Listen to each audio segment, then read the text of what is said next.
Gitumbok nga drug den maintainer ug duha ka mga drug den visitors gisikop sa bypass operation nga gilusad sa mga sakop sa PDEA 7 ug Mandawi City Police sa usa ka drug den sa Sitio Eusebio, Barangay Subang Dako, Mandawi City.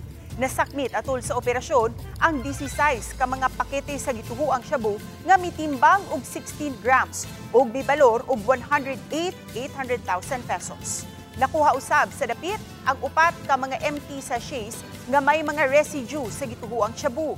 Matud ni Lea Alcantara, spokesperson sa PDEA 7, ang gitumbok nga drug den maintainer nga naila sa alias nga JR nasikop na niadtong 2013 tungod gihapon sa illegal nga drogas. Apan nakagawas ubos sa plea bargaining agreement.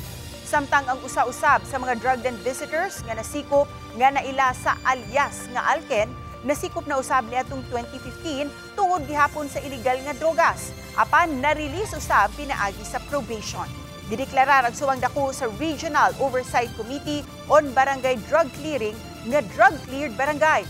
Hinuon dili kini makaapekto sa status human masikop ang mga sospek nga mihimakakusab sa ilang kalambigitan.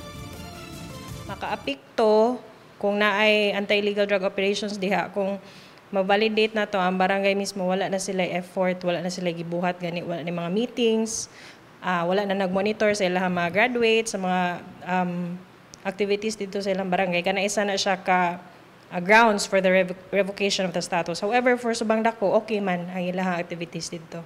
Bigay ako, ma'am. Nakailan ka dito, ma'am. Dito ito, bila pa niya, dito nakikitawag na mo dito.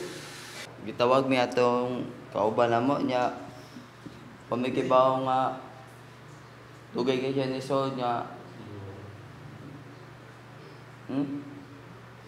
naamura mo gyapon ni ma'am.